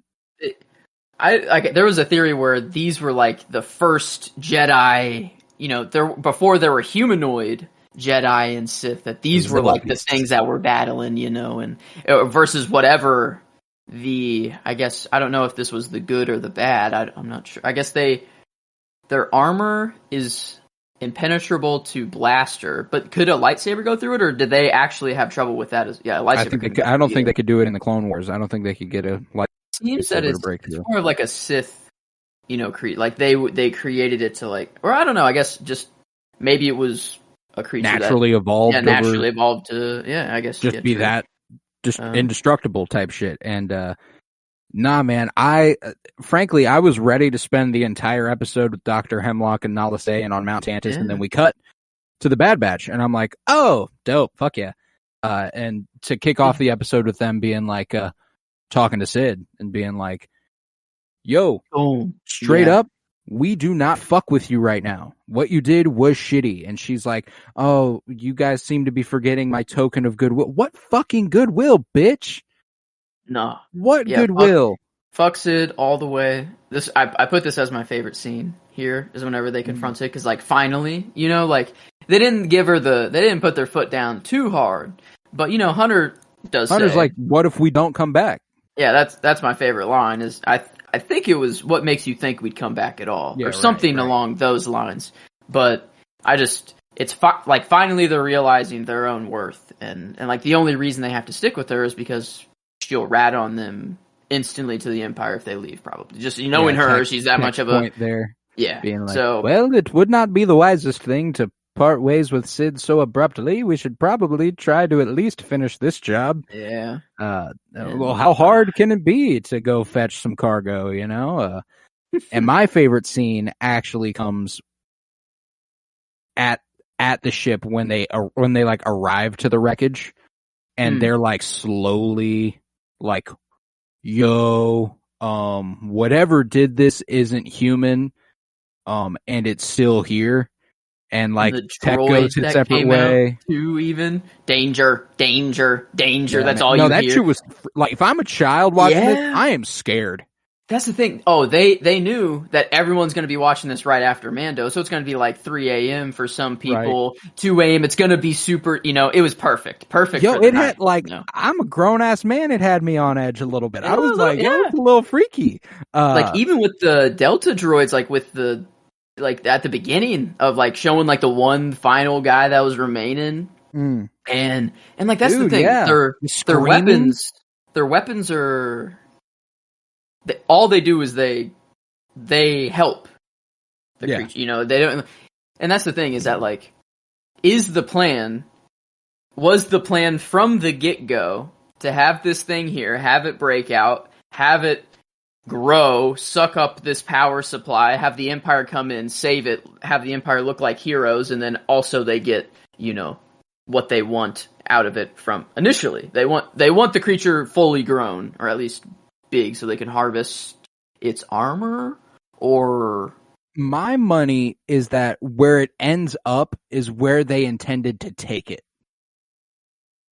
And then they were just going to feed it electricity. Instead of going through this whole convoluted process where I guess the other advantage for the Empire, I say loosely and in a fascist way for the Empire, is that they happen to colonize another planet because of it. I mean, the thing is that everything that happened, the Empire was ready for this. It seemed that they were ready, like, I think you gotta have a protocol when you're transporting something this dangerous, though. Like, you gotta have a plan in case some shit goes wrong. Yes, but like, I'm talking more of like the weapons they give those troopers. It's on purpose. Like, they know electricity makes the thing grow. That is what they're researching. That's what they found out, and they want it to do that. That is like what they're researching, and they give the troopers weapons that will only help the creature. So they are wanting these troopers to die. Like, that's the only reason you give them these weapons, Right.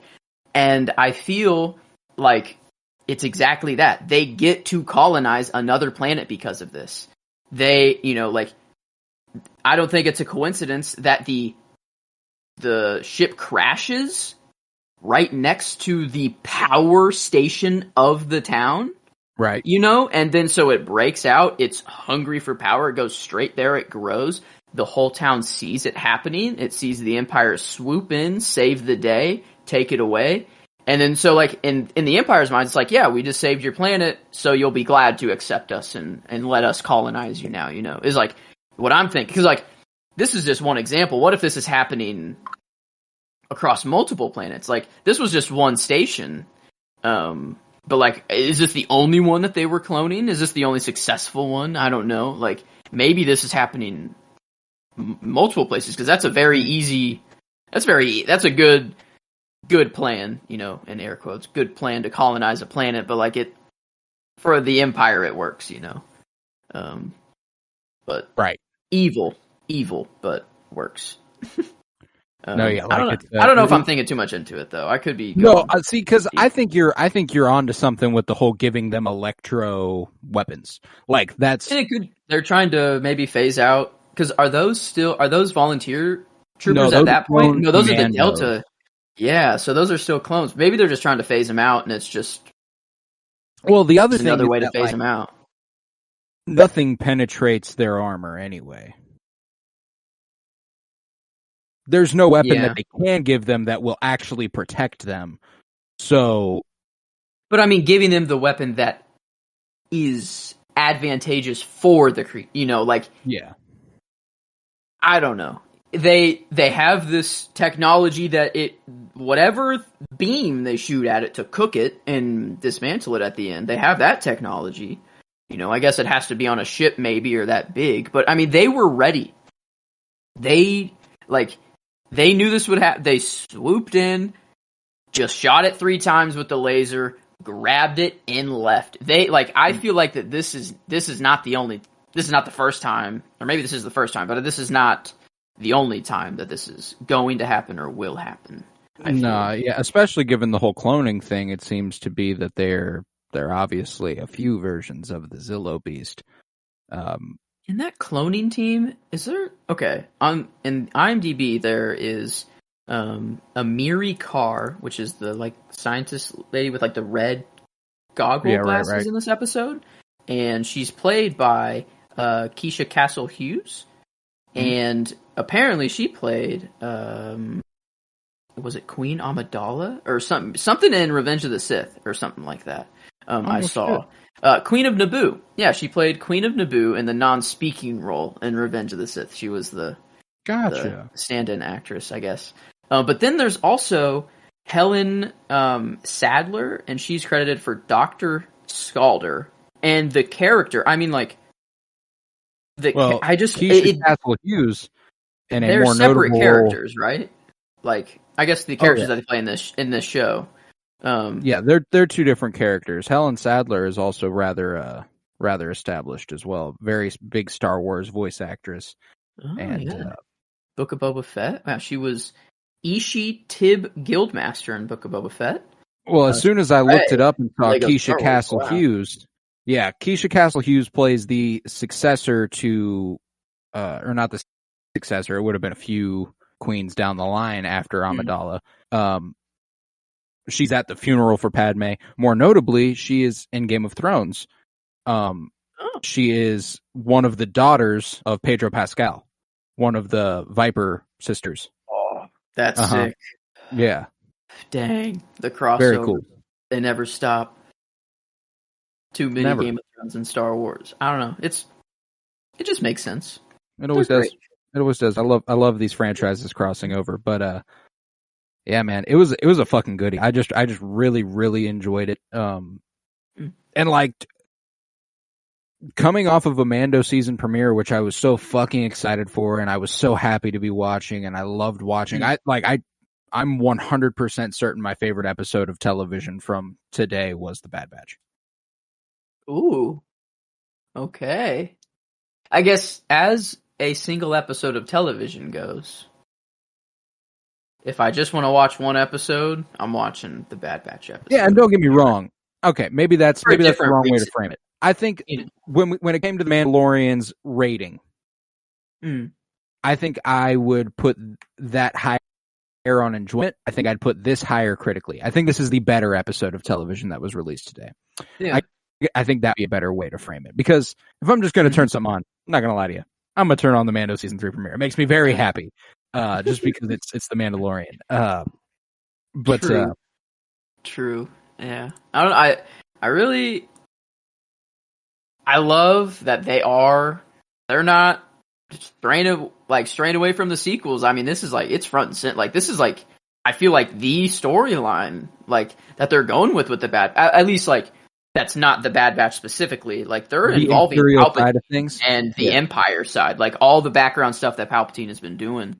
And like I don't know, I love it. It's only making the sequels better, and I think it's just part of the natural progression of everyone hated the prequels and then they got better over time, and maybe as the novels came out and stuff like that, maybe that's what enhanced the prequels, as well as just time and letting them be out. But I think here we're having like an accelerated rate of the sequels becoming better and people liking them more, because now we'll be like, oh, where was Grogu during all this stuff? And like, oh my God, all that sort of how stuff. was Snoke created? Like, how did he finally fucking land on that? I feel like we are going to get those answers. Like, I don't know. I think that's what ties the Bad Batch and the Mandalorian specifically, on the cloning side of things with Pershing and Hemlock here. Like, I'd be willing to bet Hemlock and Pershing end up being like a student-teacher relationship sort of thing in the future. Yeah. Like we get like a little, like not even expressly on screen, but like maybe a little tidbit from Pershing that's like, well, my teacher, Dr. Hemlock, once told me that like I'd be willing to bet there's some sort of succession there, because Pershing has like a Kaminoan sigil on his sleeve. So like he clearly comes from this, like what Mount Tantus is working on, because like Tech says, what my favorite line of the episode is, they didn't wipe out the cities on Camino to end cloning. They merely wanted to control it. Yeah. Okay. They want to do the cloning. That does make the most sense. And they don't want anyone else to have the ability to clone things, because a clone army is extremely dangerous. The part that like the ultimate goal of all of this cloning and whatever is so that Palpatine can have some body to transfer himself into. Like that's the goal of all of this, right? Like it's the goal, I would guess. Snoke and to live forever. Yeah. So that's his goal. So like I feel like Palpatine would want to keep that like an absolute like he's not like, this would be like his most well-guarded secret, I think. So like maybe is it like these people who are working here, like all these people who are working on it, are they just thinking that they're working on these creatures and they stuff have they do not know what they're working on. Snoke, like they have no idea of Snoke. Snoke is like only an exegol and like that. Because it's not even known Palpatine's a Sith Lord. Yeah. So like yeah. People just think he's a fascist dictator. Like that's all. That's all he is to most people. So crazy. I take that for granted so much. Like, right. We just know. It's a complete like. It's not only his deepest, darkest secret that he wants to live forever. Nobody knows how he would be able to do that. It's because he's a Sith Lord. Man, I really hope we go to Exegol, like eventually. Oh, I got this would be the show to do it. I don't know. Like, dude, I think it's so hard to do in live action, but here, I could see like us watching Palpatine like go there, and like. Down the line, it probably wouldn't be anytime soon, but like once they get closer to cracking the code on their cloning, like how to clone, maybe he starts transporting the technology out there and et cetera, because one of the wayfinders to Exegol was on Mustafar, which that's where Vader's posted up all the time. Vader has been to Exegol according to comics, but they love to fuck with comic canon, so they could send him there a lot earlier. There's a lot of options. There's a lot of options for potentially heading to Exegol, I think. Yeah, man, this episode was just extremely strong. Like, do they capture Omega? Do they actually? Yeah. They get her? When? Yep.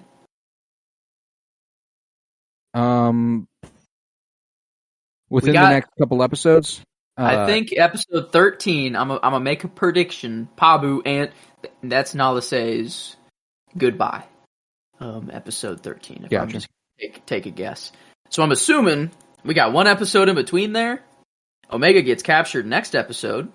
At the end. The batch saves Omega, and then Omega sees Nala Se sacrifice herself for something. That's what I think is. Omega will be there to see Nala Se sacrifice and let that information die with her. Interesting. Yeah, see, because big swing. I think Pabu, or I don't think Omega gets saved. I feel like that's the end of the season. Like that's the last thing of the season. Okay. It would require the Bad Batch to go ahead and go Echo, Rex, maybe link up with everybody they've ever wanted to link up with. They did send out a little. They sent the data to send the data. But whatever is special about Omega, which we don't know for sure, Nala Se lets that slip. They don't need Nala Se anymore. They just need Omega. Oh. So Pabu, it's not they save Omega and Nala Se sacrifices herself.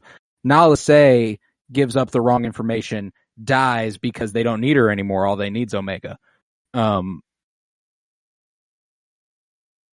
Maybe it's both. It could be both, yeah. Maybe it's she is there, Omega is there, and that's what gets her to give up the information. It's like, I am worth nothing. That is what you, like, she is what you need. And then that's what I mean. Like, I think she would be there in that moment. Oh, no. Yeah, I think she would be there. She would have already been captured. She just wouldn't be getting saved soon. I guess it would. I think it would give them the chance to call on Fennec Shand. Call her back up and get her in the mix. Because we have to think Snoke eventually is a thing. Palpatine eventually he does succeed in this. This plan does work, and whether he needs Omega for he gets Grogu and he gets his DNA for a little bit, maybe that at that time is Snoke already developed, or would that be when he would be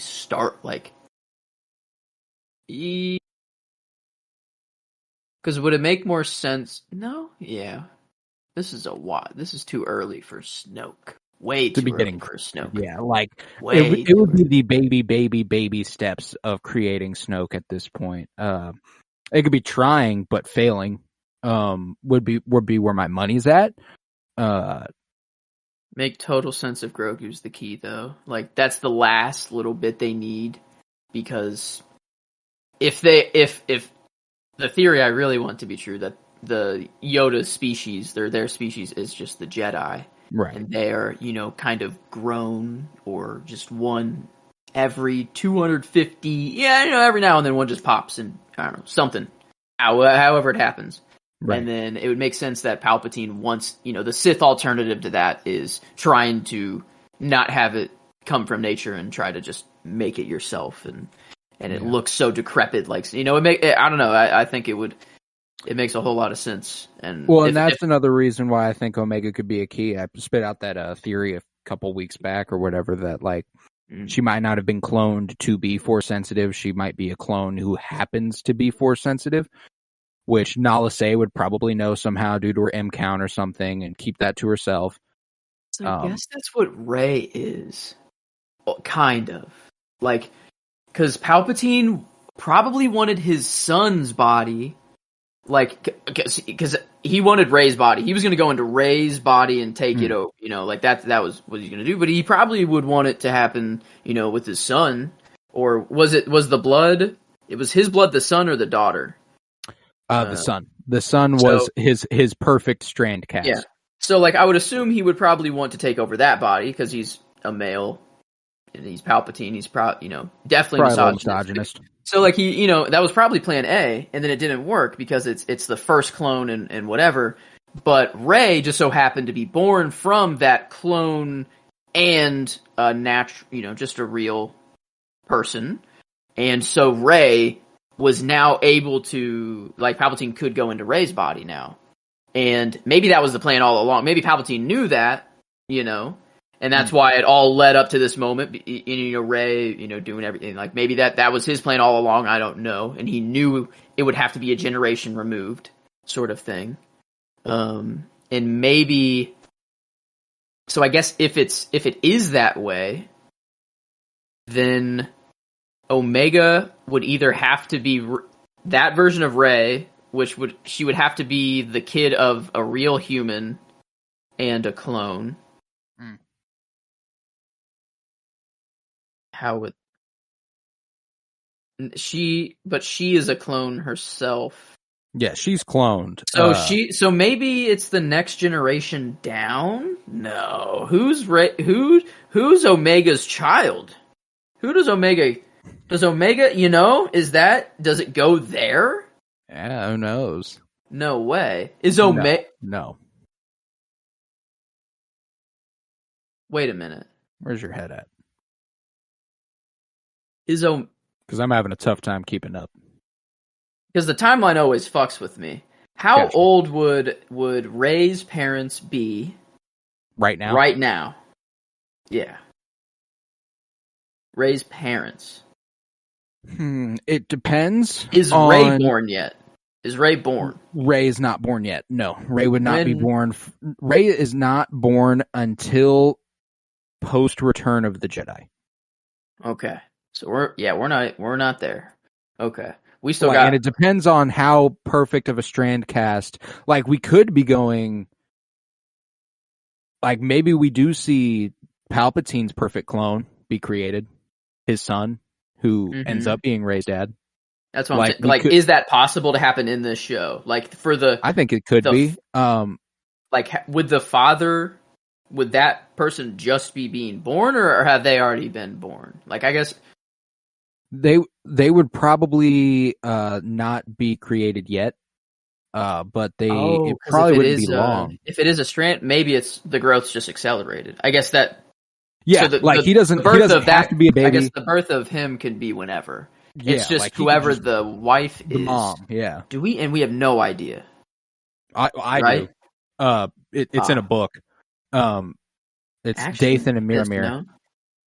Okay. Yeah. Wow. Yeah. His son's name is Dathan, and the love of his life, Rey's mom, is Miramir, who I think that's the name if I remember correctly. Hope I'm not fucking that up. Maybe I'm thinking of something else. Let me check. And Rey's was there anything mom. special about Rey's mom, or was she just? No, she was just dope. Yeah, Miramir, Dathan and Miramir. Miramir. So Dathan is a clone, the perfect strand cast of Palpatine, and then Miramir is just a dope human. Yeah, human. Is she human? Yes. Yes. Okay. So just a dope human.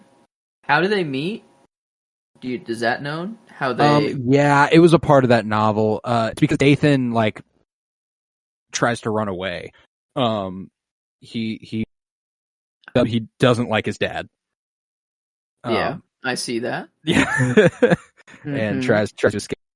According to media, Miramir was born 6 years before the Battle of Yavin, which is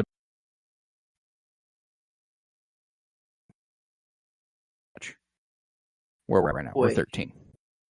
Wait, Miramir was born 6 years before the Battle of Yavin?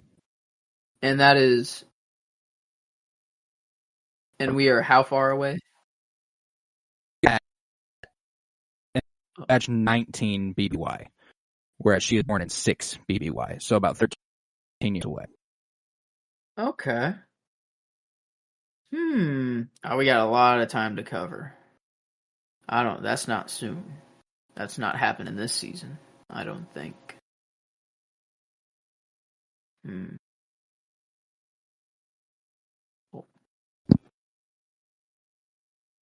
Good? Yeah. Yeah, I don't think that's happening this season then. No, we yeah, could and get I looked the up we could get. Nathan, according to this, it wasn't until 12 BBY, so it's leave out. Oh. Oh, so it is known. Well, I guess if that is to be believed or not. Right. Oh, okay. I don't know. With the Ahsoka thing, like I don't know how much to trust canon things that aren't on screen. Like I don't know. Yeah. But I don't know. When in the air sort of thing.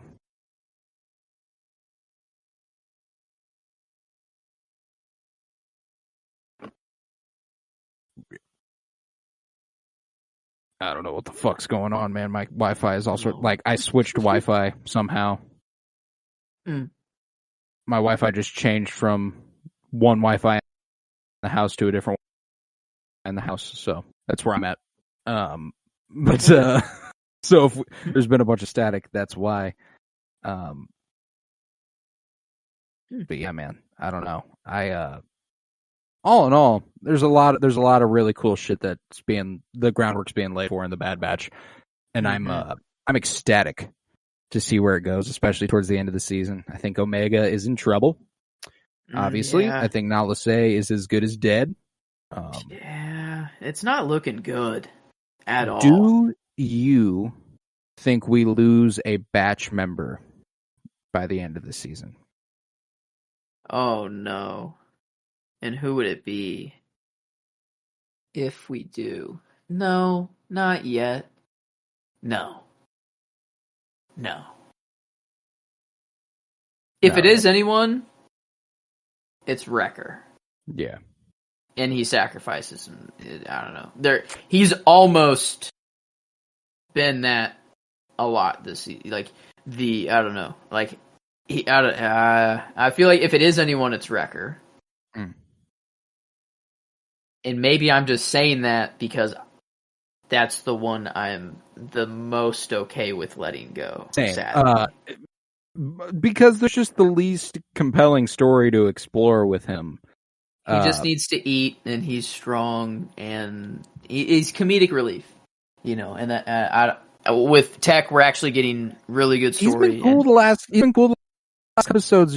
There's that part in this episode where Tech goes, well, given that the probably ate the crew, he's probably not very hungry. And then Wrecker's like, and who does that help? And he's like, what the fuck? Why would you say that in front of the doesn't read the room well. Tech, doesn't understand quite clearly. I don't know, but Omega, that was sad seeing Omega right after that though. Like they ate the crew. Like oh man, like poor little Omega, and then her future's not bright. It's probably coming next episode. I'm thinking.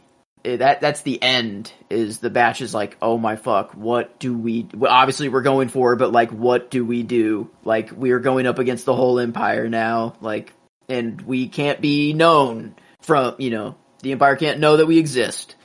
Right. So it's gonna. I don't know. Tipping point. That's episode 4. That makes sense. Like maybe it's just like what? We can't be covert anymore. We're the fucking Bad Batch. That's what Plan 90. They're fucking Clone Force 99. That's what Plan 99 is. They're just revealing themselves to the world. They're like, fuck it.